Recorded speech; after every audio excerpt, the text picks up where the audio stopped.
expected this from My Hero All's Justice. Amount of info drop. I'm actually relatively excited for this game, and I love My Hero.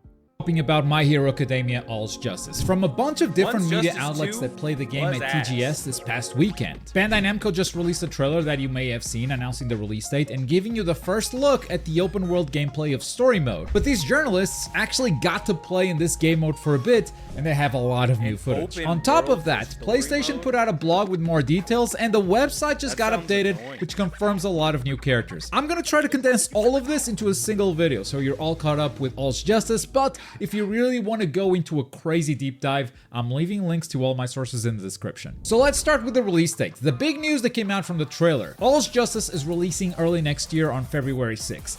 A release date that's looking pretty good to me right now. I mean, the previous week we have... I can't believe My Hero is ending. Ending of a freaking era, man. I love that. 7 Deadly Sins and Code Vein. So I think there's enough distance here for My Hero to come out. Neo 3 is coming out on the same day, but I don't know if those two audiences cross that much. So it's a great release date for now. Now, we knew this game featured some kind of open world, but as soon as they showed it in the trailer, it kind of went beyond my expectations. I was expecting something very simple, where you just walk around from mission to mission, but they've built up some mobility systems for every character and a ton of missions and side missions that go beyond simple combat. This is called the Team Up Mission Mode, and at TGS this... My thing is, why does every anime game have to be relatively low budget? Why can't they give, like, a Spider-Man treatment to My Hero?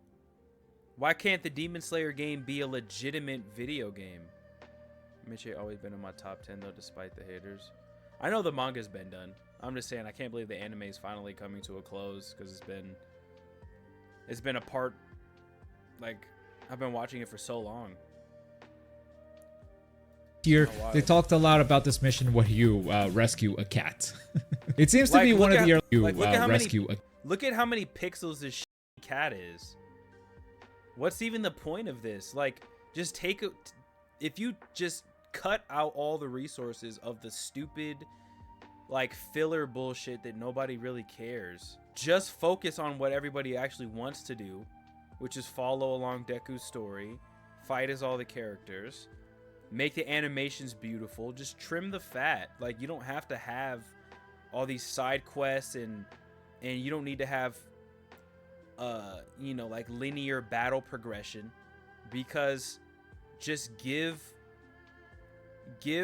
like whatever character you're playing is, have their moveset just be whatever they're capable of at that point in the show. Like, just these terrible, like, I'm playing the Demon Slayer story mode right now. I've been playing it the last 2 nights, and it's fun, and the boss fights are really fun.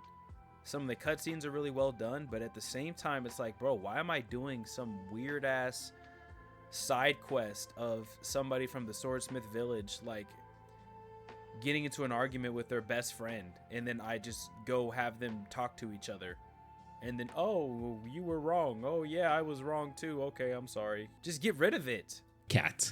Nobody It seems cares. to be one of the early missions, since all you need to do is switch characters, jump to a rooftop, and the mission is done. There's another mission where you gotta go meet Hawks within the time limit, and while Deku is great at being a legally distinct Spider-Man, if you need height, then Uraraka is gonna be your best option, at least early on. The trailer also shows us Bakugo, and he can propel Like, this just looks, himself with his own explosions. It looks like a Ida mobile can game. sprint, as you would expect. Froppy can climb the side of buildings, and the PlayStation blog has this cool clip of this just Todoroki looks kinda surfing the ice through shitty, town. bro. Now, of It course, this does. mode also has... Just get rid of it. Just cut it out the game and make it a phenomenal fighting game. Just do that. Stop having people just do shit that doesn't matter. Nobody cares about this stuff. its combat moments, but it seems that you also have combat against multiple enemies, at least according to the trailer. None of the media outlets were able to capture this, so all we really have is from the trailer. But you can clearly see this brawling section where Deku is fighting against multiple enemies at the same time. And progressing in this team-up mission mode unlocks episodes in Hero's Diary, which seems to be original cutscenes with... Are little kids begging their parents, oh my gosh, can I please get the My Hero game? I don't think so. I think they're making a game for children, not realizing that only grown adults are gonna buy this game. And some teenagers. Class 1A members interacting with each other. This game will have a more traditional story mode that just follows the anime, as we've seen in trailers so far, but it's crazy how far beyond that they went, making this whole other mode with an original game story. And it doesn't feel like a side mode at all when it's so populated with different mission types, side quests, and even the hero's diary thing. It provides a ton of game original content, and it's all voice acted from the looks of it. They gave the cat dialogue. Suddenly, if anything, the canon story feels like the side mode, but even that is probably unfair to say, since they keep showing a lot of good quality cutscenes. Viking truly leveled up their cinematics, and granted, One's Justice 2 also had a few of these, and they were very sparse. Oh my gosh, bro. Viking truly leveled up their cinematics, and granted, One's Justice 2 also had a few of these, and they were very sparse. I did feel a little clickbaited with the trailers of One's Justice 2, because yes, the cutscenes looked great, but then there was like 2 of them. I don't think that's happening this time around because how confident they are in showing more and more of these cutscenes each trailer. This is already the most cinematic story mode that Viking has ever done, and even if between these cutscenes we go back to having those comic strip slideshows, I think it's safe to expect a big level up from the previous game. Now it seems like this canon story mode will only come. Endeavor's comeback story is one of like, it's got to be on the Mount Rushmore of shonen, of redemption arcs. Cover the manga's final arc. Everything before then might take place in another game mode that they're calling the Archives Battle mode. Archives Battle also seem to be complete with their own cutscenes, but doing it this way saves them the trouble of having to tell you the whole story in full and lets them focus on just the battles themselves. It's almost the opposite of the open world mode that we just talked about. The focus there seems to be on building up these characters as heroes. More than brawlers, they're going around helping people, but in this game mode, the Archives Battle, it's all about fighting. So it feels like there's a little something for everyone. I am so impressed by this game. Endeavor's made me cry like 4 times in My Hero. I'm not ashamed to say it. Games offering in single player content right now, but luckily the good news doesn't stop there. The trailer showed a bunch of characters for the first time. They are in the player's perspective. You can feel pretty good about confirming them as playable. So in that position, we saw Mirko, Best Genist, Edgeshot, and Lady Nagant. I don't think all of these were guaranteed picks for the base roster. I mean, watch my roster prediction if you want to know more. But I'm so happy they made it. Until I have to deal with this zoning myself, I'm so happy they made it. But the trailer did leave me with some questions. For instance, Hood. We see Endeavor fighting against it, but will Hood be playable? Luckily, they updated the website confirming not only that, but a bunch of other characters. First of all, they're not cutting any of the previous Dekus. All 4 of them will be playable. Could actually be 5 Dekus according to the end of the trailer, but to be confirmed. We see some of the previously teased characters like Young Alpha 1, Iron Might, but we also got 2 Davis. The one from the previous game has made it. They did not cut him out. We also see 2 Shigata. Justify child abuse. It's almost like he didn't have an entire story arc where he made amends with all of his immediate family members and told them how sorry he was and vowed to be a better father and husband. It's almost like they just forgot that happens. Because liberals, they can't forgive people, right? Because they just think that no one can change.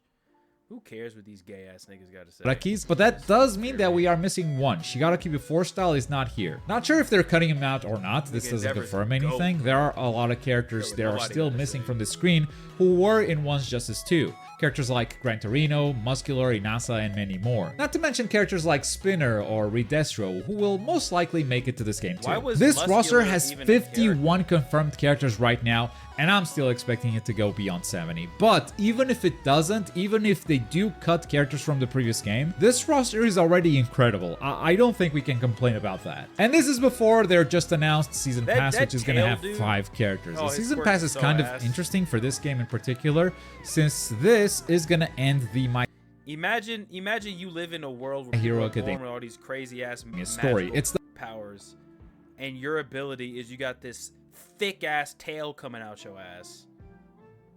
The final arc. That means they cannot pull characters from the future. Maybe within the context of a fighting game, but he's just a He's just a low IQ, big retard. Because there's no future. So it will be interesting to see who they pick. Will they go for vigilantes, or are there going to be some holes in the roster that they're going to be plugging? Like, I could see Stars and Stripes being saved for DLC, for instance, and they demoted to a cutscene in story mode. Regardless, the roster is incredible, and a lot of these returning characters have been remixed. They are not simply just ported over to the new game. I mean, look at Ragnarok, man. That's so cool. Last but not least, on the Japanese website, there's a spec comparison table that may look a little bit boring to you, but to me, it confirmed the feature that has been missing from the previous Once Justice games, and that is lobbies. Up to 8 people can participate in room matches, which means we might finally have a way to spectate other players. This is going to be huge for events. Now, even though this is a game that's not coming out for the previous generation, it doesn't support 4K or HDR on console. You can do 4K on PC, but consoles are locked to 1080p. That's a bit of a bummer. Consoles are locked to 1080p.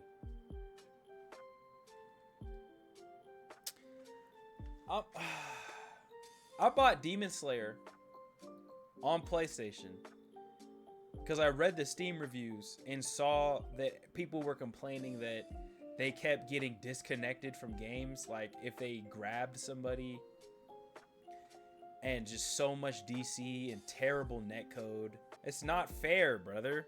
Like, there's such a disadvantage playing on a console, like visuals wise, but if you buy a fighting game on PC, it's like you're getting it for the story mode. Honestly, it should all run in 60 FPS, however, so there's that upside, but when you cut the previous generation, I'm expecting the game to not be held back in any way. I'm a little sad to not see the 4K resolution here. If you're buying it on PC, here are the minimum and recommended requirements, but as usual, there's no mention of crossplay whatsoever, so if you are getting this game for the multiplayer, I will always recommend PlayStation first, PC second, and Xbox never. Get the game on Xbox if you want to play through the single player content, but don't come complaining to me if you cannot find online matches a week after launch, or if the game is full of issues that Bandai refuses to fix.